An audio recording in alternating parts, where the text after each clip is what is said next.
Hola a todos. Qué bueno ver tantos leones de este lado. ¡Viva la libertad, carajo! ¡Viva la libertad, carajo! ¡Viva la libertad, carajo! Muchísimas gracias.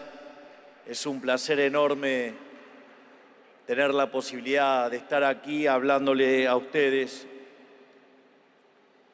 Y el tema que elegí para hablar hoy con ustedes, tan importante para la juventud y tan importante para las ideas de la libertad, que es el tema de la batalla cultural.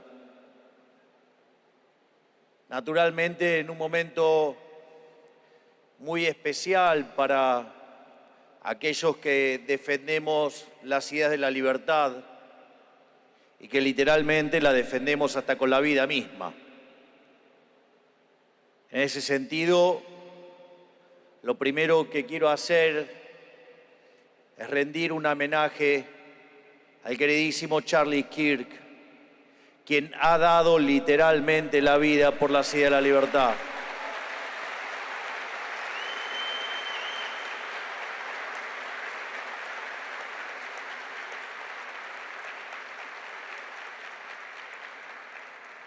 Yo tuve la dicha de conocerlo a Charlie en una reunión en Mar-a-Lago a la que había sido invitado, y ahí fue cuando lo vi. Y después del trágico episodio también me enteré que había estado en Buenos Aires, en un edificio muy cercano al hotel donde nosotros estábamos viviendo cuando fue durante la campaña, y que era muy interesante porque el hotel, el nombre del hotel es El Libertador, y lo más interesante de todo ello que el color del hotel es violeta. Y ese día fue el día que Argentina se pintó totalmente o prácticamente totalmente de violeta, y ahí iniciamos este camino de hacer grande a la Argentina nuevamente de la mano de las ideas de la libertad. Y les menciono el caso de Charlie Kirk por la enorme tarea de Charlie vinculado a Turning Point USA, donde básicamente lo que hacía Charlie era ir a distintos lugares para debatir. Entonces él se sentaba en un lugar y debatía con la gente, le hacían preguntas. Básicamente estuvo en 3.500 lugares, en distintas universidades y lugares de estudiantes, donde le hacían preguntas y él básicamente lo que hacía era contestar. Es decir, era alguien abierto al debate, discutía las ideas, pero parece que eso a la izquierda y al wokismo los irritó demasiado. Y entonces, cuando ya no pudieron pelear en el plano de las ideas, directamente decidieron matarlo. En el fondo, siempre se valida que la izquierda es siempre y en todo lugar un fenómeno criminal y asesino y empobrecedor. Y en este caso no fue la excepción. Además, han hecho, digamos, han matado a Uribe, digamos, han matado a un importante dirigente en Japón, intentaron asesinar a Trump, intentaron, digamos, también asesinar a Bolsonaro. Muy recientemente, en una caravana, nos tiraron con un adoquín, que vendría a ser como una piedra muy grande y muy pesada. Digo que si nos hubiera dado en la cabeza, como la tiraron desde un edificio, podría habernos matado. O, digamos, una que nos tiraron de frente y que rebotó en el capot de la camioneta y que afortunadamente la pude esquivar. Por lo tanto, parece que defender de las ideas de la libertad se ha vuelto un poquito más riesgoso, pero si es más riesgoso, el retorno también es más grande. Así es que quiere decir que les estamos ganando la batalla en las ideas y tienen que recurrir a la violencia.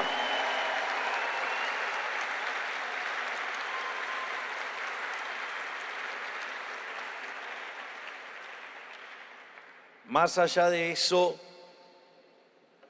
lo que también tenemos que entender es la naturaleza y la complicación que tiene la defensa de las ideas de la libertad. No es una batalla simple y hasta nuestro planteo es un planteo casi como antiintuitivo, porque en el fondo, si uno lo quisiera poner en términos de metáfora, nosotros estaríamos llevándole a la sociedad la idea de la mano invisible, mientras que del otro lado se propone la garra del Estado. Y esencialmente el problema con la metáfora de la mano invisible es que a las personas les suele resultar antiintuitiva. La mano invisible, que es la metáfora que aparece en el segundo libro de Adam Smith, el primero fue la teoría de los sentimientos morales. Esto aparece en el libro de Investigación sobre la naturaleza y las causas de las riquezas de las naciones, en el libro cuarto. Básicamente la idea de la mano invisible es que cada una de las personas guiadas por su propio interés conducen al bienestar general. Hay un artículo de Reed que se llama Yo el lápiz y justamente explica cómo funciona este mecanismo en la sociedad y cómo las personas cooperan para generar un simple lápiz. Entonces, es más, para aquellos que no accedan al artículo y lo quieran ver por YouTube, hay un fragmento de la serie Libre para Elegir, que es un libro que Milton Friedman publicó junto a su mujer, Rose Director, que básicamente, bueno, aparece como Rose Friedman en el título del libro, porque ya estaban casados, que justamente aparece Milton Friedman en la serie y muestra un lápiz. Entonces dice, por ejemplo, de dónde viene el grafito, ¿no? Que es lo que es la mina, la madera, la pintura, el caucho, el cobre, digamos, donde se arma el casquito para borrar. Entonces muestra cómo millones de personas se coordinaron de manera espontánea y sin saberlo para generar un simple lápiz, el cual ustedes se pusieron a pensar si quisieran hacer un lápiz. No podrían hacerlo. Sin embargo, es un mecanismo de coordinación donde millones de seres humanos en distintos lugares del mundo cooperaron a través del sistema de precios para que ustedes, por una mínima parte de su trabajo, puedan acceder simplemente a un lápiz. Por lo tanto, es un proceso de coordinación fenomenal, pero es una abstracción. Por lo tanto, digamos, una de las cosas que cuando ustedes quieran contar esta historia, es importante, digamos, que tengan presente la idea de yo el lápiz. Pero no solo eso, porque del otro lado está la idea de la garra del Estado, de la planificación. Y en realidad, claro, cuando uno está en lo que tiene que ver con su propia vida o su propia empresa, las empresas claramente planifican qué es lo que van a producir, digamos, qué stocks van a acumular, digamos, qué es lo que planean vender, a qué precio, digamos, cómo se van a financiar.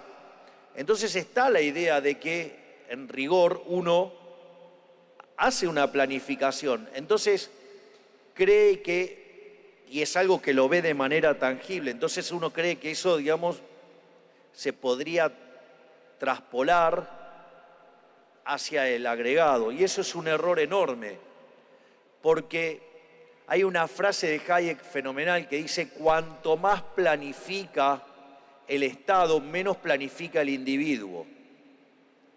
Y esto es muy interesante, porque si el Estado lo planificara todo, las cantidades, los precios de los insumos, el precio a los que venden, ¿qué tiene que hacer una empresa ahí? Nada. Y el problema es que para resolver esa cuestión, ustedes tendrían que tener información perfecta acerca de las preferencias de todos los agentes de la economía, pasados, presentes y futuros.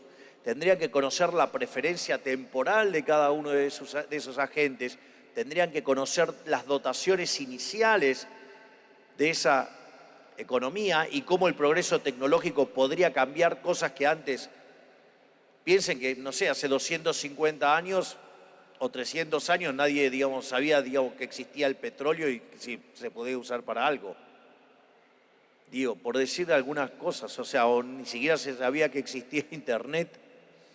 Digamos, o miren, digamos, cómo un teléfono celular concentra un montón de bienes, la cantidad de bienes que necesitarían tener en la década del 80, y no estamos tan lejos. Entonces, en ese sentido, lo que hay que tener en claro, que además deberían conocer la forma de la función de producción y deberían conocer también el progreso tecnológico. Y la realidad, que eso implicaría que aquellos que toman las decisiones son omniscientes, omnipresentes y omnipotentes. Es decir, por eso Hayek en su última obra a esto lo llamó la fatal arrogancia. Porque el único ser que tiene esas características es Dios. Es decir, el único que podría resolver semejante problema es el Creador. Y claramente ningún ser humano está a la altura de poder resolver ese problema. Y consecuentemente, cada vez que se aplica el socialismo falla. Digamos, y como además los resultados son totalmente opuestos a los que buscan, porque cuando quieren crear trabajo generan desempleo, cuando quieren bajar la pobreza la hacen explotar, ¿sí? Es decir, cuando quieren controlar los precios suben, es decir, todo lo que hacen, el resultado siempre es el opuesto. Entonces, en ese sentido, lo que uno tiene que comprender es que al menos desde la evolución humana hemos desarrollado uno de los mecanismos más impresionantes y además creado de manera impersonal, que es el sistema de precios.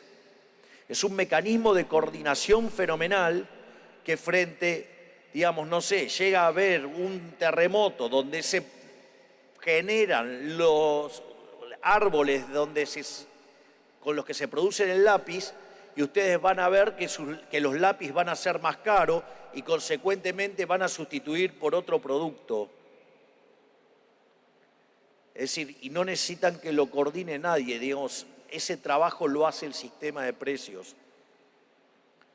Por lo tanto, lo primero que hay que tener en claro es el desafío que tenemos de tener que explicar algo que es abstracto, que es antiintuitivo, frente a algo que parece lógico. Y que eso que parece lógico en realidad termina generando catástrofes. Y que lo que verdaderamente funciona es lo antiintuitivo. Por eso recomiendo fuertemente la lectura de Joel Lapis, recomiendo ver la serie Libres para Elegir y, digamos, recomiendo leer a Hayek sobre lo que tiene que ver con el orden espontáneo, lo que tiene que ver con el uso de la información, el uso del conocimiento en la sociedad, que es cómo se explica el funcionamiento de la economía de libre mercado. Yendo a esto, no solo a nosotros nos interesa explicar cómo funciona la economía del libre mercado. Hay hay un trabajo verdaderamente hermoso y maravilloso y que les diría que en términos de política en mi vida ha sido fundamental. Es un trabajo de uno de los mayores exponentes de la Escuela Austríaca de Economía, que es Israel Kirzner. Israel Kirzner tiene un libro que se llama Creatividad, Capitalismo y Justicia Distributiva. Y en ese libro hace un planteo extremadamente desafiante. Dice, a la luz de la evidencia empírica, el sistema capitalista es enormemente superior al sistema colectivista, al sistema socialista, o como bien dice Huerta de Soto, habría que llamarlo estatismo, que puede ser de derecha o de izquierda, porque el problema en el fondo, la discusión hoy en estricto rigor es contra el estatismo, sea de derecha o sea de izquierda, y el enemigo es el Estado. Entonces, en esa conceptualización resulta importante lo que plantea Israel Kirzner. Dice, es cierto que el sistema capitalista de libre empresa es muchísimo más productivo. Sin embargo, los socialistas, los colectivistas, los estatistas tachan a nuestro sistema diciendo que es injusto. Y el punto fundamental de Israel Kirzner es, si eso fuera cierto, el sistema capitalista de libre empresa no merecería ser defendido. Es decir, si efectivamente el sistema estuviera construido sobre bases injustas, no debería ser defendido. Esta es la diferencia cuando uno está orientado y guiado por la ética y la moral o está guiado por una cuestión utilitarista. Y créanme que sentado en el sillón en el que yo estoy en este momento, la diferencia fundamental al momento de tomar las decisiones es la cuestión ética y moral.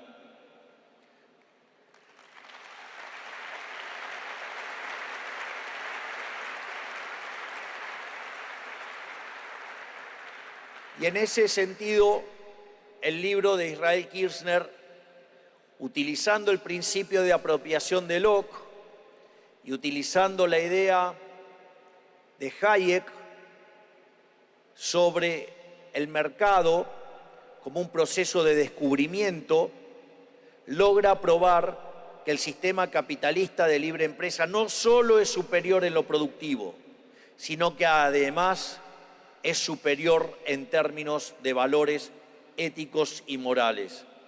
Por lo tanto, nosotros no defendemos el capitalismo de libre empresa por una cuestión utilitarista. Lo defendemos porque está bien, porque es defender los valores de una sociedad correcta.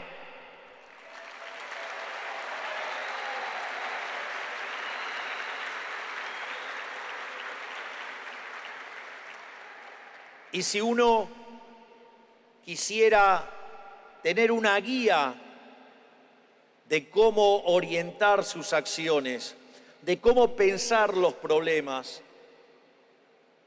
resulta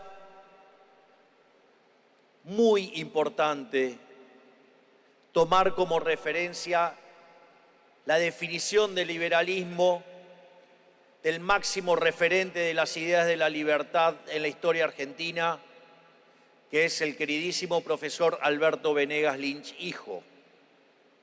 He repetido esta frase hasta el cansancio y les puedo asegurar que lo voy a seguir haciendo, porque es un norte que nos orienta y dice, el liberalismo es el respeto irrestricto del proyecto de vida del prójimo, basado en el principio de no agresión y en defensa del derecho a la vida, a la libertad y a la propiedad.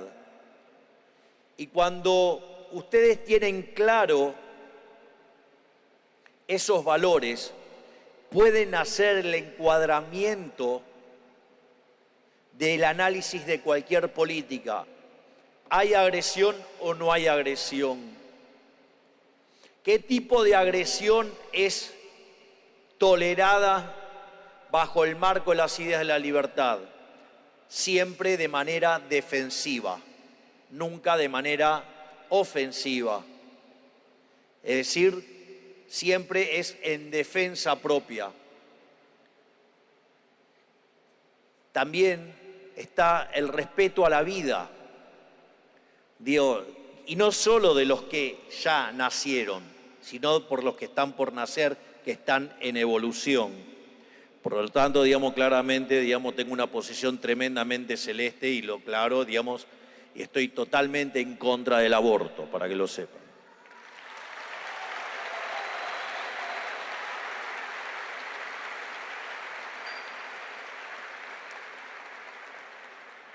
Ni que hablar el valor de la libertad.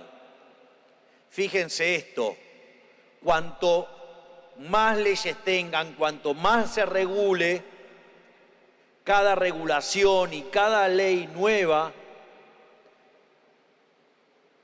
determinada desde arriba hacia abajo, fíjense que con cada ley se pierde y ceden un poco de libertad. Por eso cuando tienen esos países con sistemas legales enmarañados, llenos de regulaciones, ustedes pierden libertad a manos de un burócrata que con una sola firma pueden terminar arruinándoles la vida.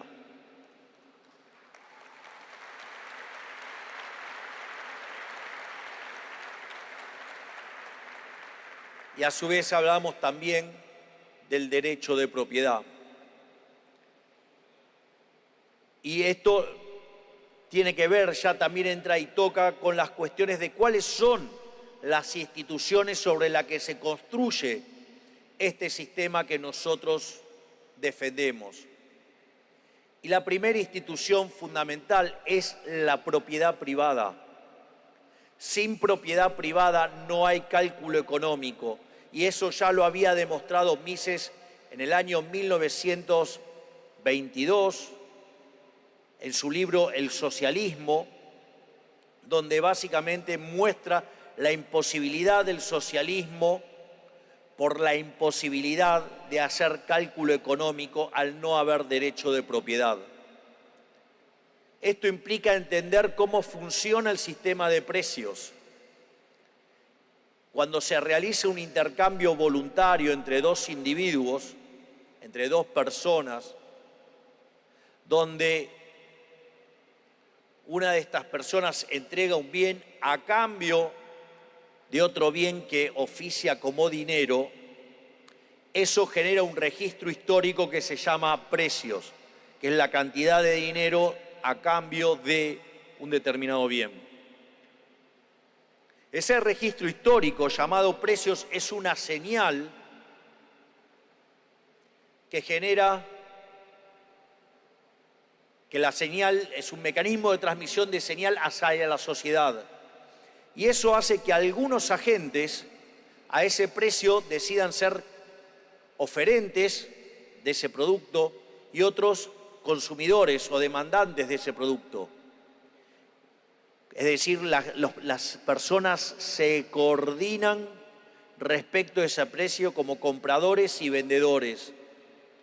Y naturalmente puede que no coincida la cantidad que se desean comprar respecto a las cantidades que se desean vender, y eso genera un mecanismo de ajuste, es decir, una modificación en el precio. Es decir, que el sistema de precios es un mecanismo de coordinación, de transmisión de señal, de coordinación y ajuste. Pero el eje central de todo este proceso se dispara cuando se hace la transacción. Y la base de la transacción es el derecho de propiedad. El derecho de propiedad radica en que el que está vendiendo el bien es el dueño legítimo de ese bien, es el dueño del bien. Tiene la propiedad sobre el bien. ¿O qué dinero estarían dispuestos a aceptar por entregar el bien, digamos, de otra persona? Y claramente, cualquier precio, digo, cualquier cosa le viene bien si ustedes están entregando algo que no es de ustedes. Y lo mismo pasa del lado de la contraparte, porque si está pagando con algo que no es de él, claramente eso hace que tampoco se valore y por lo tanto eso es transar a precios falsos. Por lo tanto, la forma en la cual se generan los precios implica respetar el derecho de propiedad. Y si se respeta el derecho de propiedad y son las propias personas que ponen sus bienes, su dinero en esa transacción, ahora el precio sí efectivamente es esa señal que nosotros estamos buscando que viaje al sistema para que lo coordinen y que si hay desavenencias se ajuste vía el precio.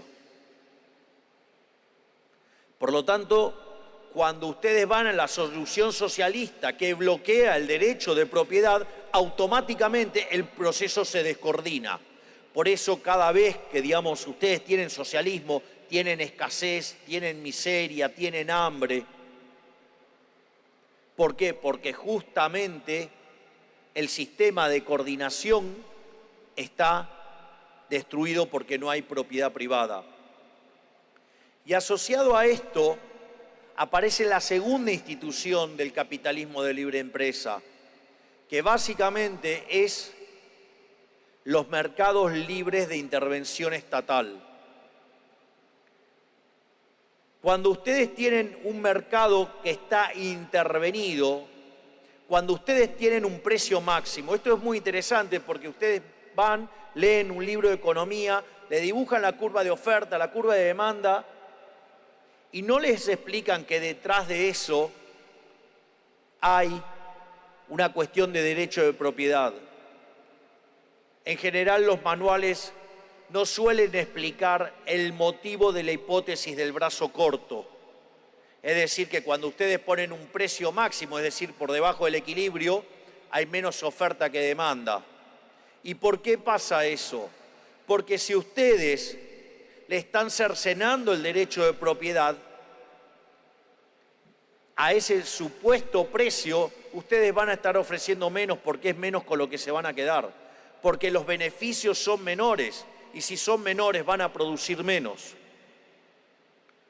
Por eso, digamos, si tienen leyes aberrantes, por ejemplo, como una ley de abastecimiento, ¿cuándo aparece la ley de abastecimiento? Porque después de que controlaron precios, aparece la escasez y como consecuencia de ello, digamos, el garrote del Estado quiere que ustedes produzcan a pérdidas y eso no es sostenible. A la larga termina desapareciendo la empresa.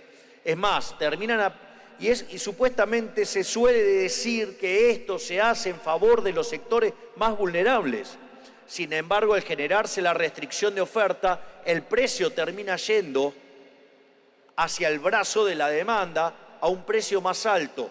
¿Y quiénes son los que pueden pagar el precio más alto?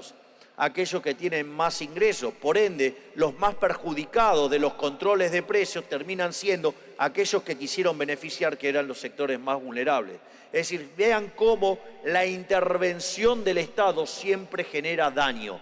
Siempre la intervención del Estado genera que el remedio sea peor que la enfermedad. Aquellos que estén interesados en ver un libro directamente sobre esto, les propongo que lean un libro de Ludwig von Mises que se llama Intervencionismo, el mito de la tercera vía, para que vean todos los daños que causa el Estado cuando interviene. O les propongo que lean El hombre y la economía del Estado de Murray Newton Rothbard, donde básicamente explica las distintas intervenciones del Estado y el daño que causa la intervención del Estado.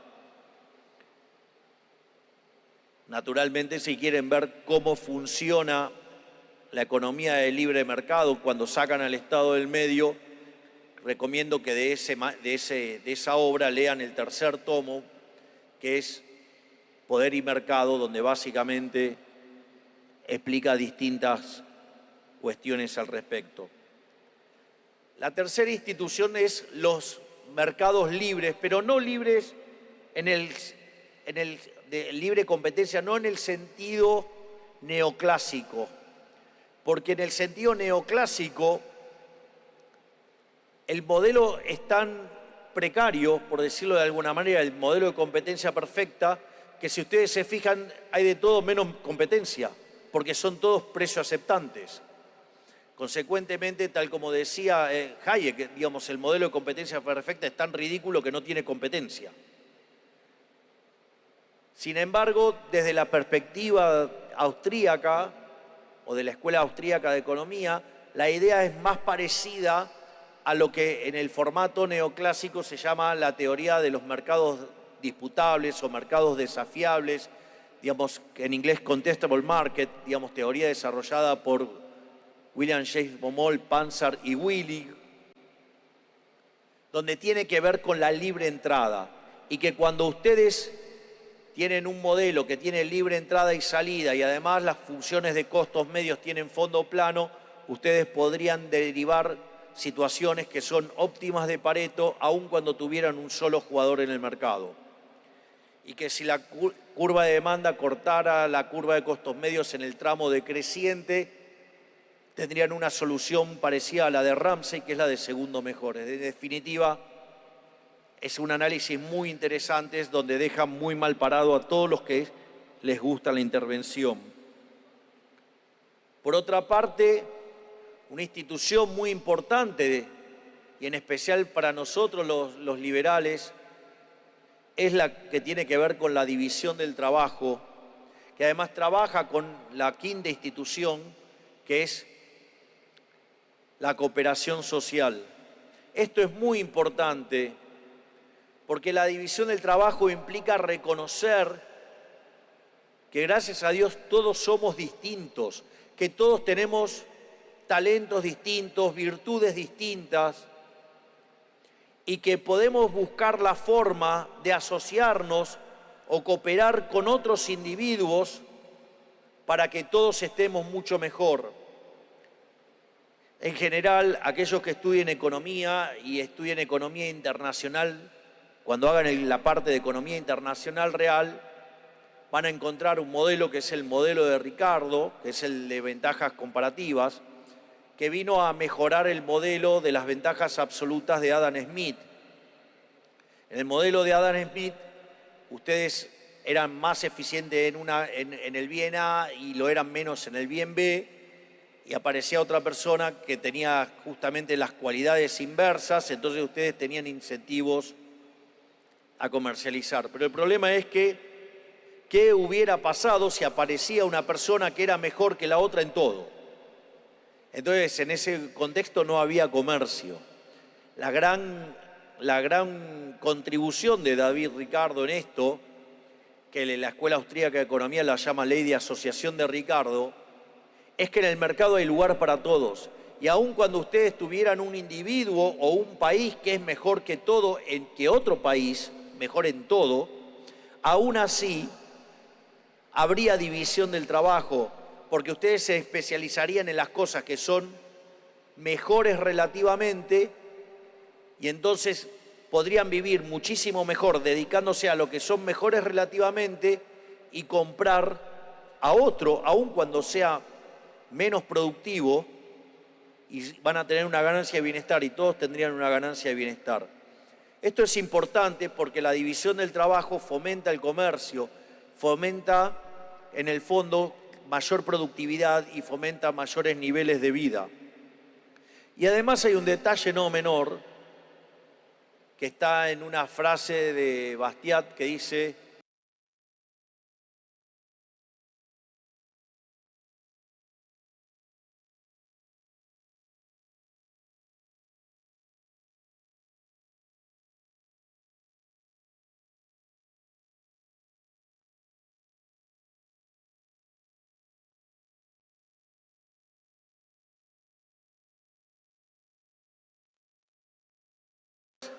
cooperando que no se conocen.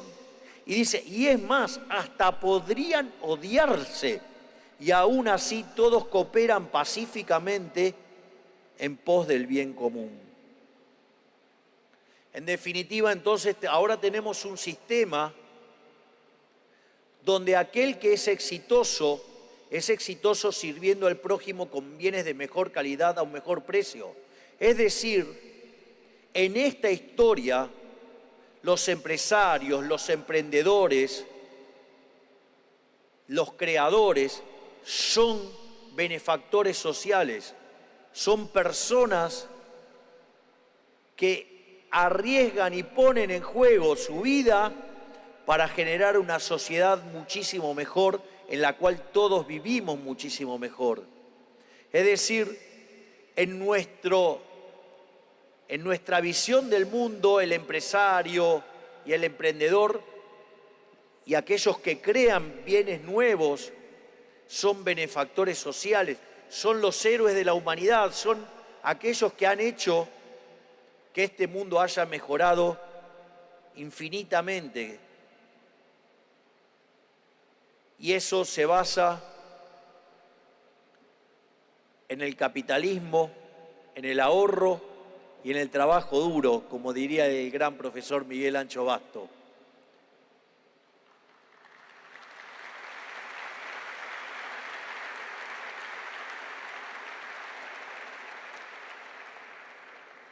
Entonces ahora sabemos quiénes somos nosotros, sabemos cuál es nuestra propuesta y además cada vez que nuestra propuesta se implementó fue un éxito. Aquellos países que son más libres son 12 veces más ricos que los reprimidos. La tasa de crecimiento es el doble que la de los países reprimidos. Hay 25 veces menos de pobres en el formato estándar, 50 veces menos en el formato extremo. El decil más bajo de la distribución en el país libre está mejor que el 90% de la población del país reprimido. Es decir, que el sistema funciona. Las ideas de la libertad traen prosperidad. Entonces, nos avala la teoría, nos avala la evidencia empírica. Entonces, ahora tenemos que saber qué hay del otro lado. Y básicamente, lo primero que hay que entender es sobre qué se fundamenta. La pregunta es si el marxismo fue derrotado en el plano de la teoría económica. De hecho, hay un libro de Eugene von Bawerk que se llama La conclusión del sistema marxiano. O sea, básicamente donde demuestra todos los errores y las aberraciones de ese monstruo creado por Marx, donde es refutado plenamente. Esa refutación, además, como derivaba de los principios de economía política de Menger, cuando se desarrolla la teoría subjetiva del valor, el propio Marx no publicó el segundo tomo del Capital porque había sido derrotado intelectualmente y se publicó después de muerto. Pero no solo eso, sino que este trabajo de Eugene von Bawerk después fue profundizado por Ludwig von Mises en su obra El socialismo. Además, se profundizó muchísimo más en la obra de Hayek, que es su obra más popular, que es Camino de servidumbre. Y después tenemos las obras de Murray Newton Rothbard o Jesús Huerta de Soto con su tesis doctoral, Socialismo, Cálculo Económico y Función Empresarial, donde sistemáticamente se prueba que el socialismo no funciona, que el estatismo no funciona, que las ideas colectivistas no funcionan. Si quieren ir por algo más filosófico, digamos, pueden ir por Ayn Rand, digamos, donde claramente ustedes tienen en la novela La rebelión de Atlas justamente la base filosófica, o lo pueden también ver en Robert Nozick, Anarquía, Estado y Utopía. Entonces, fueron rebatidos en el plano de las ideas. Y uno podría decir, pero, porque ¿qué es lo más interesante del socialismo? Es que suena bien, suena lindo, suena agradable. ¿Y cuál es el problema con el socialismo? Es que donde se aplicó falló. Y la realidad es que cuando cayó el muro de la vergüenza allá en 1989, no demostró la superioridad del socialismo, sino que demostró su profundo fracaso. Es decir, la evidencia empírica le había dado la espalda. Y en realidad es un error considerar que la caída del socialismo se dio en 1989. La caída del socialismo ya había ocurrido en 1961, el día que tuvieron que construir el muro. Es decir, un día los alemanes del este se vieron que no podían pasar al lado de la economía occidental. Ese mismo día fue el día que el socialismo falló, porque claramente la gente no se iba del lado occidental al oriental, sino que estaban huyendo del lado oriental para ir al lado occidental. Yo no veo gente en Miami subirse a los tiburones para irse a Cuba. Todo el mundo trata de irse de Cuba hacia Miami.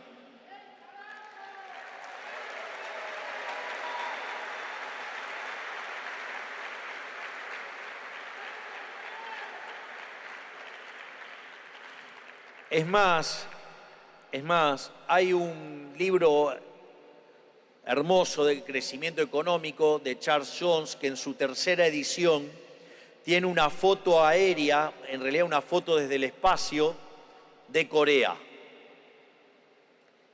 Y de noche, Corea del Norte está oscura y Corea del Sur está toda iluminada.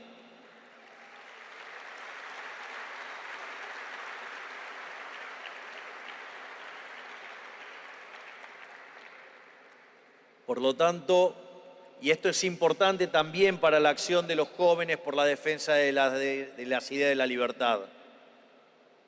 Si ustedes están en la oscuridad, no se quejen de la oscuridad, enciendan una luz, enciendan la luz de la libertad.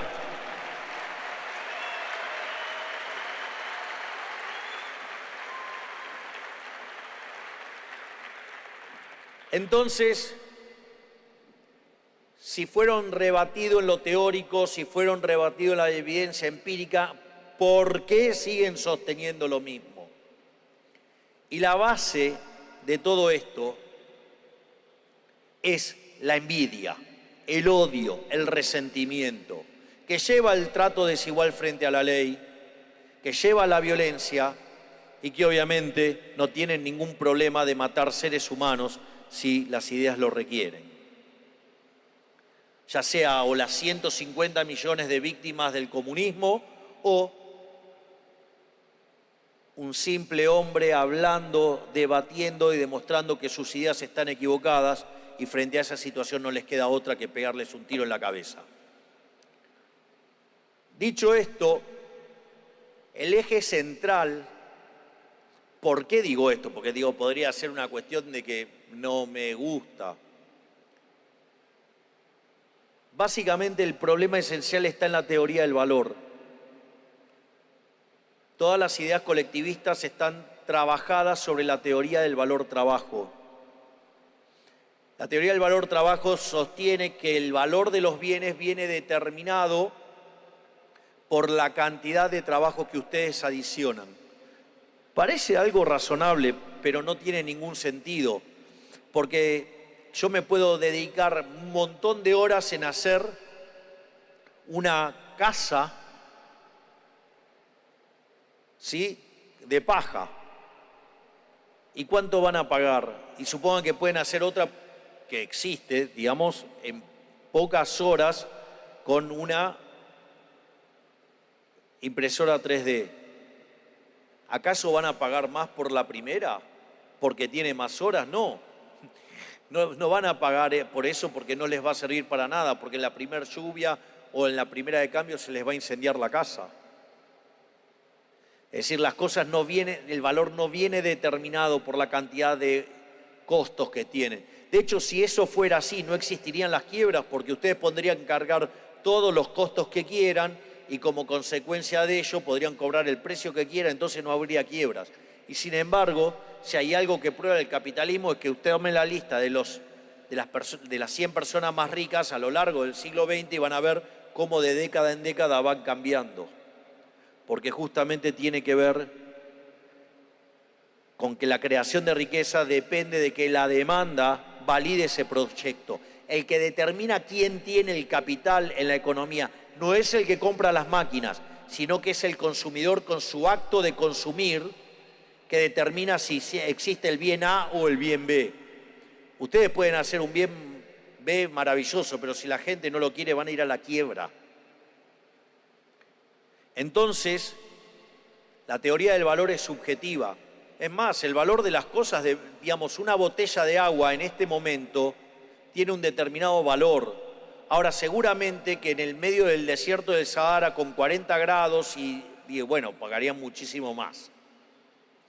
Consecuentemente, el valor es subjetivo. Entonces, y si eso fue refutado ya por Menger en 1871 y en paralelo por William Stalin Jevons y León Malraux, ¿por qué esta gente sigue sosteniendo esto? Porque les permite explicar la teoría de la explotación de Rodbertus, que es en la que se inspira Marx para derivar la plusvalía. Y que básicamente es que si el valor de los bienes viene determinado por la cantidad de trabajo que tienen incorporado, todo el diferencial entre el precio y el valor trabajo es explotación. Y eso lo asocian a las injustas estructuras de propiedad, las instituciones capitalistas, y por ende hay que eliminar la propiedad privada y ahí van a llegar a la panacea. Y cada vez que destruyen la propiedad privada, lo único que hacen es destruir el sistema, porque quitan el sistema de precios y por ende el sistema anda a la deriva y termina generando miseria. Pero entonces la pregunta es, si falló en la teoría, si falló en la práctica, ¿por qué lo siguen haciendo? Y no queda otra que más que la envidia. El motor esencial de las teorías colectivistas es la envidia, pero no lo pueden aceptar abiertamente. No pueden aceptar abiertamente que lo que a ellos los mueve es la envidia, el odio, el resentimiento hacia el que hace las cosas mejor. Por eso desprecian el mérito, por eso quieren a todos iguales, por eso padecen de lo que se llama el síndrome de Procusto. Procusto era una persona que vivía en Grecia, en la antigua Grecia, y estaba fanatizado por la igualdad. Entonces invitaba a personas a su casa, los invitaba a comer y los alcoholizaba. Entonces cuando estaban alcoholizados les proponía quedarse a dormir. Entonces cuando estaban en la cama, si eran muy largos les cortaba las piernas. Si eran muy anchos les cortaba los brazos. Si aún así la cabeza sobresalía, le cortaba la cabeza. Y si era muy corto, los estiraba. Es decir, esa pasión que tienen por el igualitarismo es una salvajada, es violencia pura. Imagínense que a mí me gustara jugar al básquet. Pero miren lo que son los jugadores del básquet. ¿Qué tengo que hacer para tener igualdad de oportunidades? ¿Qué le tengo que cortar las piernas? Digo, quiero jugar ahora se me ocurre jugar al tenis.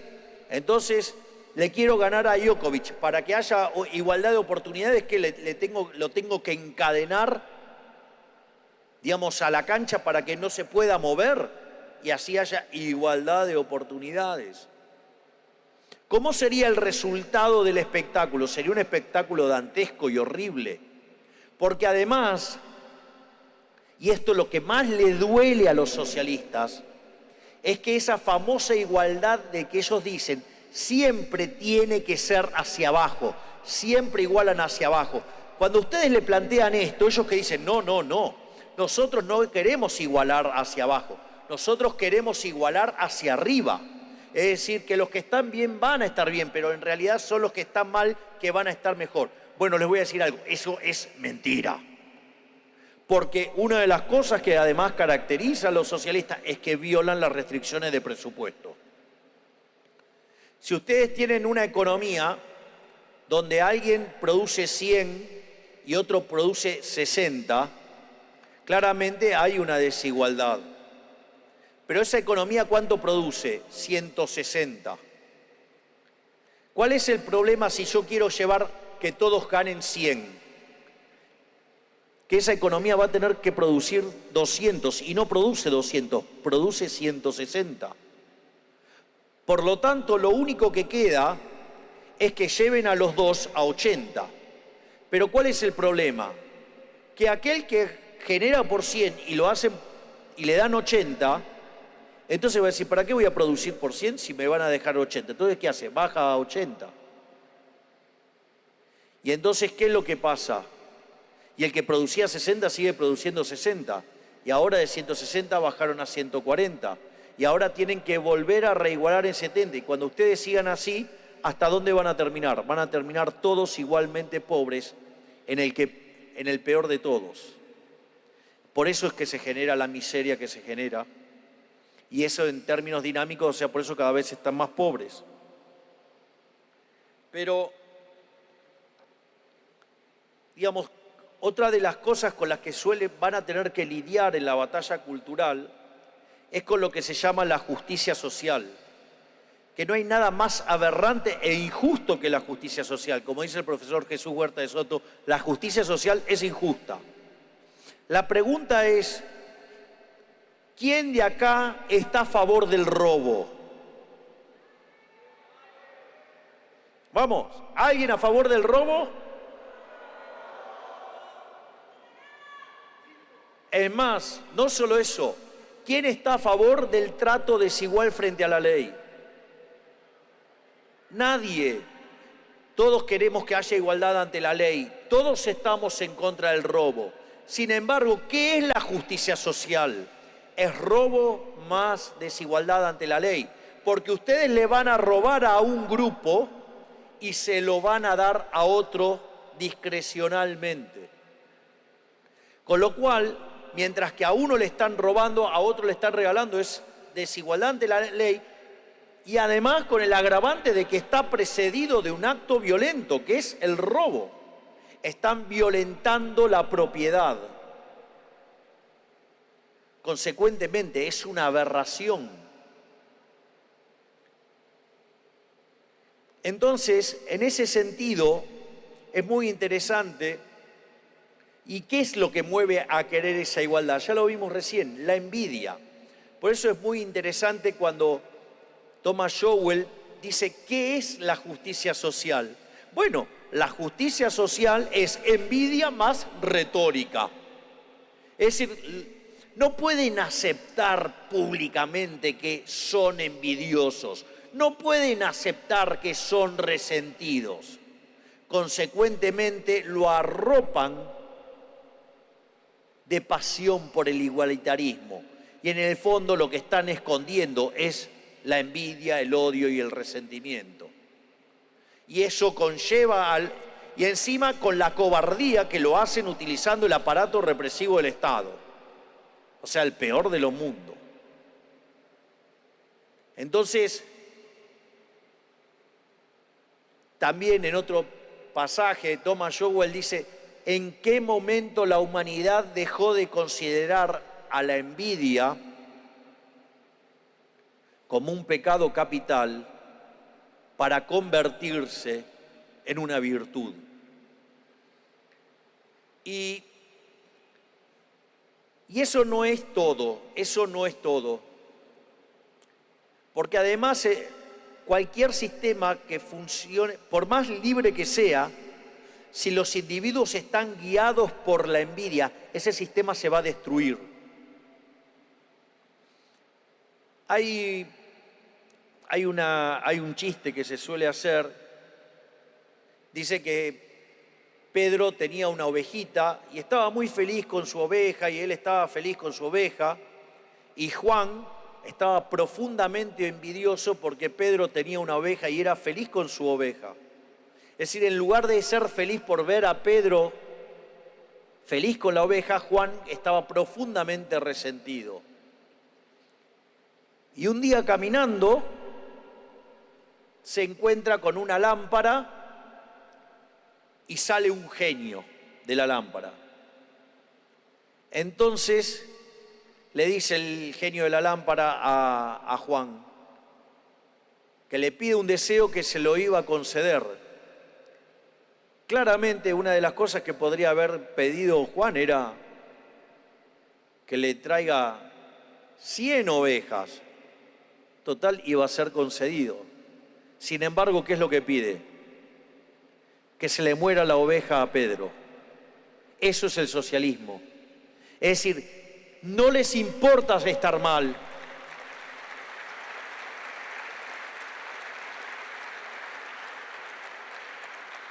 Es decir, no les importa estar mal ellos con tal que al otro le vaya peor. Y cuando ustedes tienen un sistema con esas características, cuando tienen una sociedad con esos valores, indefectiblemente esa sociedad se va a autodestruir. Es más, una sociedad, fíjense esto es muy interesante, cuando uno habla de Sodoma, es decir, ¿cuál era la característica que tenía Sodoma? Sodoma no respetaba uno de los principios del liberalismo, que era la propiedad. Es decir, en Sodoma se violaban los 10 mandamientos porque básicamente estaba permitido robar. Por lo tanto, era un descontrol total. Por eso el Creador manda un elegido y le dice, bueno, si querés que lo salve, conseguime 100 justos, no consigue. Conseguí 50, no consigue. Conseguí 10, no consigue. Conseguí 1, tampoco. Por lo tanto, decide condenar a ese pueblo. Y cuando se está yendo con la mujer, le dice que no se dé vuelta. Y la mujer sí se da vuelta y se transforma en una estatua de sal. ¿Por qué creen que se transforma en una estatua de sal? Porque en ese momento el dinero era la sal. Es decir, era una ciudad pervertida por la envidia y por el robo. ¿Sí? Y el robo material, el dinero. Consecuentemente, esa sociedad se destruye. Y aquella que mire hacia allá, digamos, se va a convertir ¿en qué? En ese mismo material. Entonces, digo, pero si los colectivistas se hubieran quedado acá, digamos, está bastante más fácil, está más fácil encontrar la refutación. Sin embargo, ellos avanzaron en el planteo y el planteo presente tiene que ver más que nada con la cuestión de lo que se llaman los derechos sociales. En rigor, todo esto surge de un trabajo de John Rawls, que es con quien Robert Nozick debate, y básicamente lo que plantea es la hipótesis del velo. Entonces, ustedes están del lado del velo, del otro lado están los que viven, y hay algunos que son muy ricos y hay algunos que son muy pobres. Si ustedes son aversos al riesgo,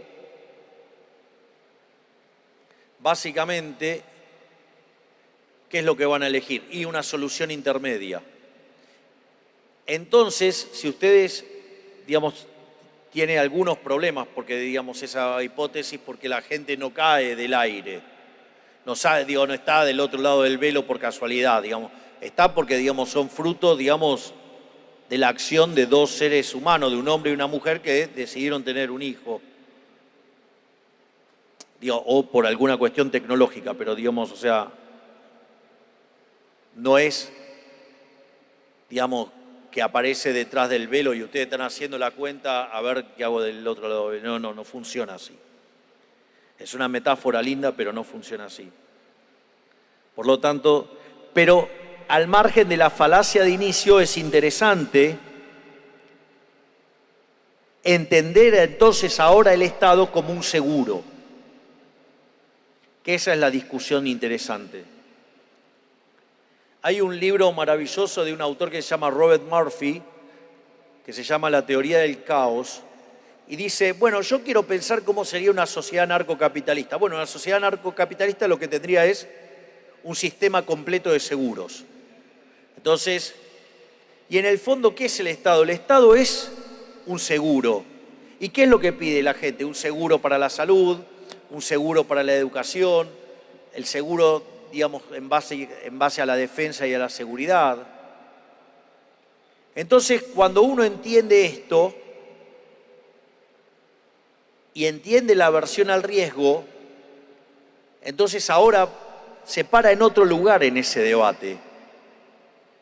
Hay un libro de Hayek muy criticado por las ramas más duras del liberalismo, que se llama Los Fundamentos de la Libertad. Es un libro que tiene 3 libros, y en el libro 1 y 2 ustedes leen a Hayek y parece un anarcocapitalista, y en el libro 3 dice, bueno, pero la gente quiere Estado, entonces ¿cómo lo resuelvo? Entonces da una guía práctica de cómo resolver en la vida práctica que la gente quiera el Estado. Porque hay algo que es muy interesante. ¿Qué pasa si a ustedes se les está incendiando el auto y quieren contratar un seguro? ¿Quién les va a vender ese seguro?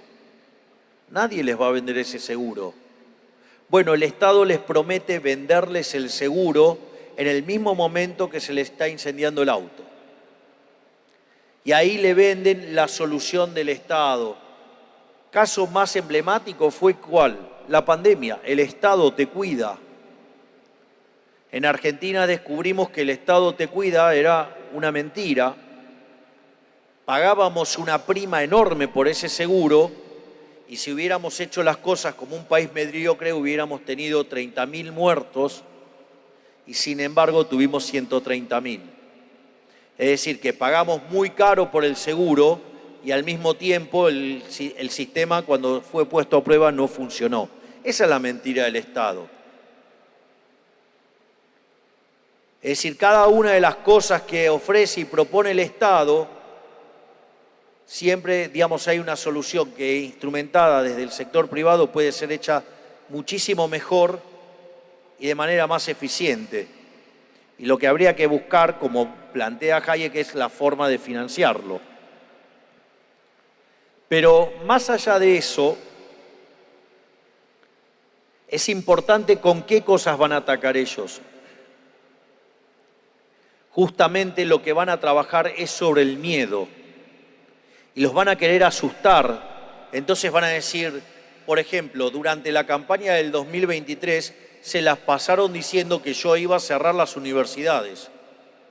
Y sin embargo, las cuentas a las universidades, no solo que no se cerraron, sino que además tenemos las cuentas al día, y algunas universidades, por ejemplo, no quieren ser auditadas. Y sin embargo, nosotros sí estamos poniendo los fondos. Sin embargo, siguen asustando a la gente con que las queremos cerrar, lo cual es falso. Ya pasaron casi más de 20 meses de que estamos en el poder y no lo hicimos. Es más, se la pasaron diciendo que íbamos a favorecer la venta de órganos. No hay ningún mercado de venta de órganos. Se la pasaron diciendo que íbamos a permitir que los chicos llevaran armas y que se mataran en el colegio de los tiros. Tampoco pasa. De hecho, bajo la gestión de la ministra Patricia Bullrich, tenemos los indicadores de criminalidad más bajos de la historia argentina.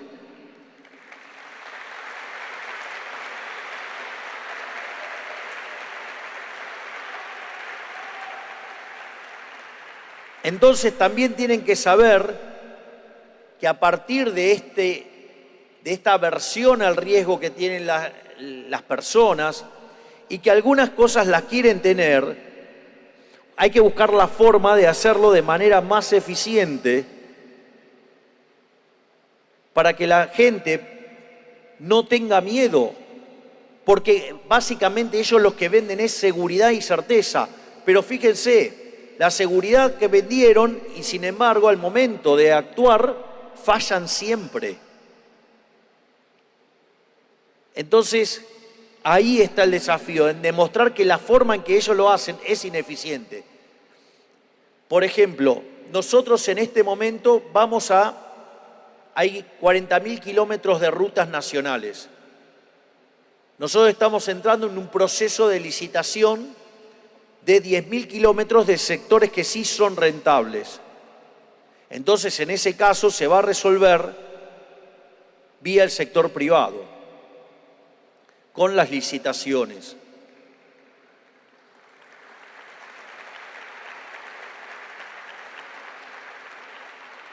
Y aquellas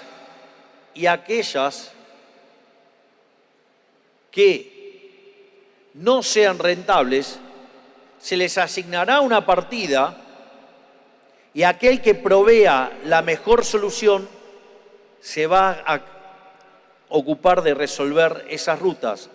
Es decir, de modo tal de eficientizar y que al menos sea lo más parecido al mecanismo de mercado, de modo tal que se achique la distorsión y que esos bienes estén. Pero claro, es mucho más fácil tener vialidad y decir que vamos a hacer un montón de rutas como se hizo en otro gobierno y que como consecuencia de ella hay una persona que está con una tobillera presa porque la plata de la ruta se las afanaron.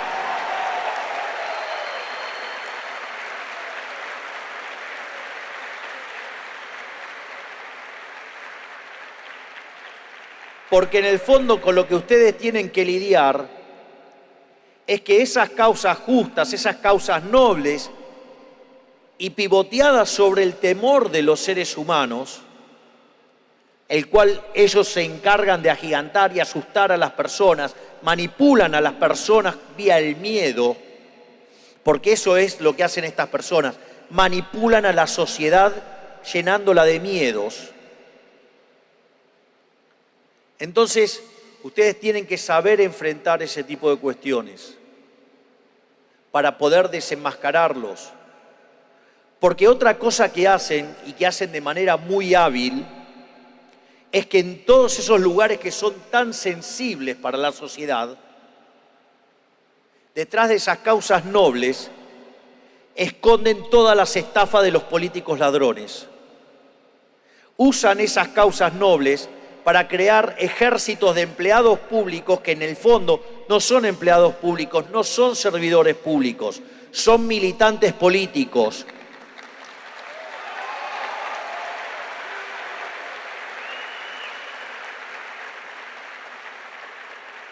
Y esos militantes políticos generan un drenaje de recursos que hace que ese servicio que va a estar prestando el Estado sea de peor calidad, que llegue a menos personas, que no llegue a los que tiene que llegar, que se degrade la prestación cuando la contraparte es que estos militantes políticos se enriquecen a costa de los sectores vulnerables y de causas nobles.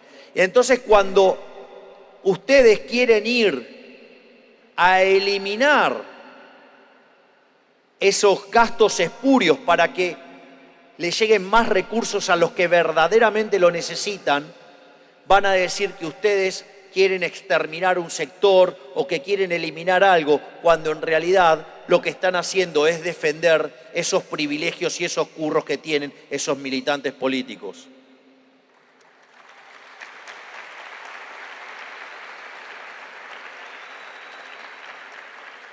Y además, hay otro elemento que también es muy importante y que lo tienen que saber. Y es que esos militantes que están dentro de la estructura del Estado, en el fondo, cuando su signo político está en el poder, operan como policía del pensamiento dentro de la estructura para depurarla de aquellos que piensan distintos. Y cuando su agrupación política no está en el poder y está un opositor, utilizan a esos mismos militantes para dinamitar el funcionamiento de esas instituciones. Por lo tanto, como verán, esto no solo que requiere de conocimiento y de batalla cultural, sino que requiere de mucho temple, porque cada vez que nosotros emprendemos reformas estructurales en favor de la gente de bien, la gente de mal les va a estar saboteando las reformas todo el tiempo.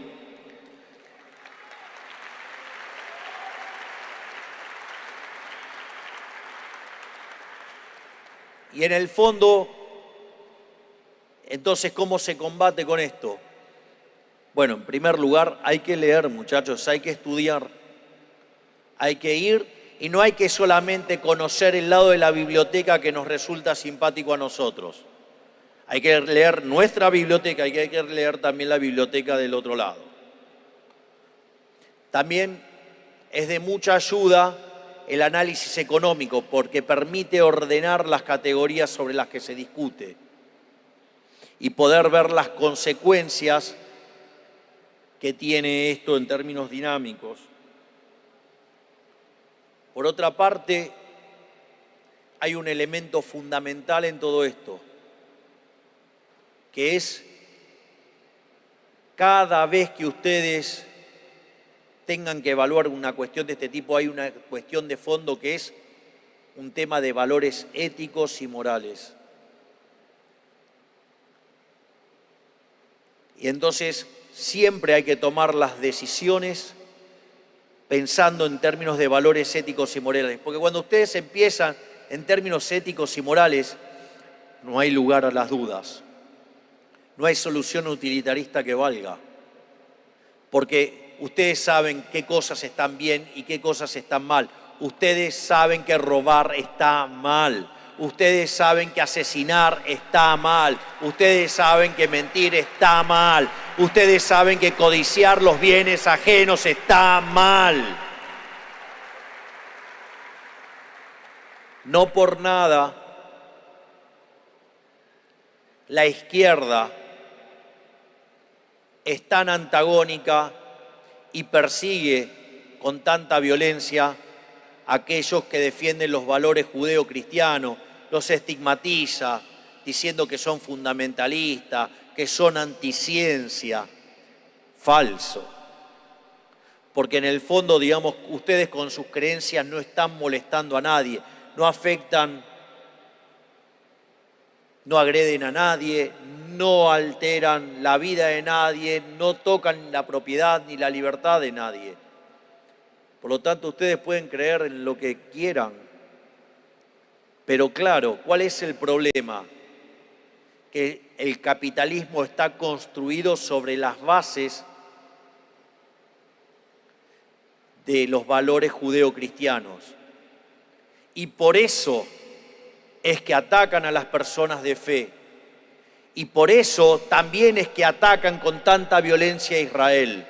Porque en el fondo Israel es el bastión de Occidente, porque es la base de la cultura occidental. Y ellos intentan llevarse puesto a Israel para intentar llevarse puesto al capitalismo.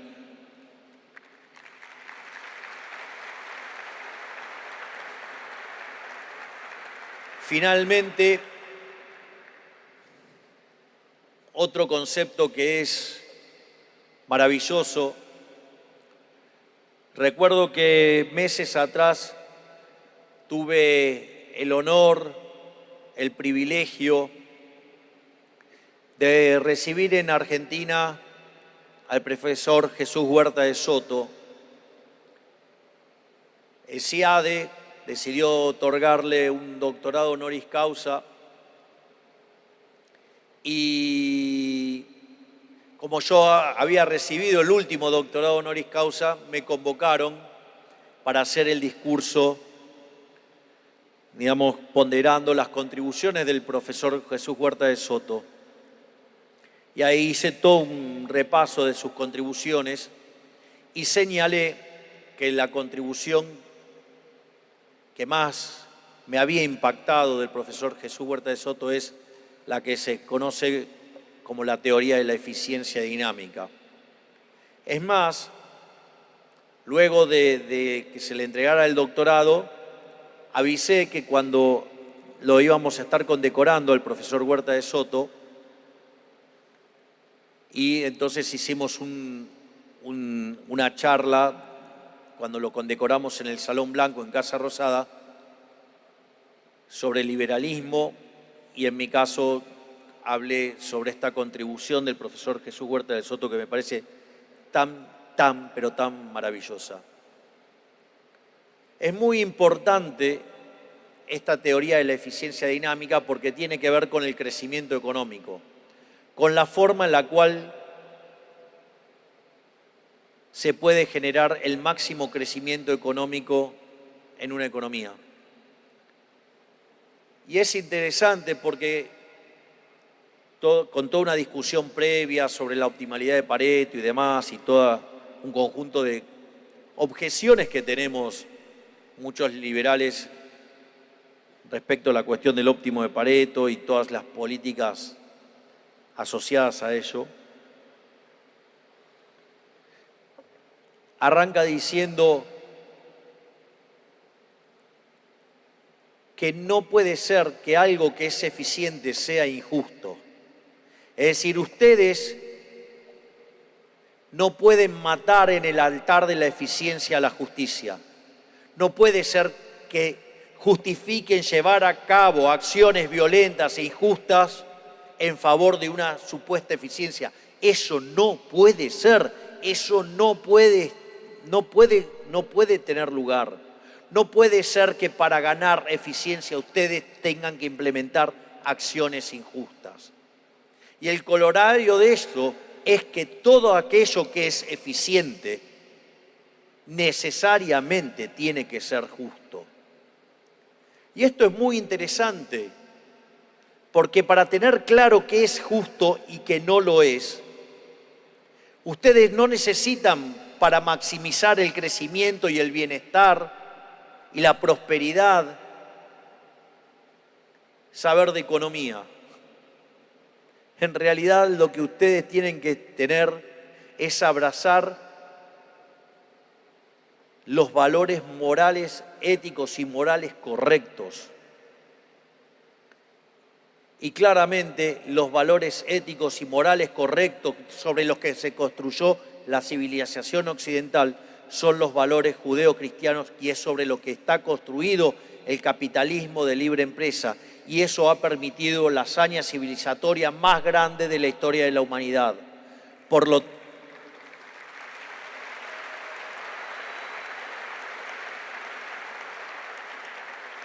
tanto,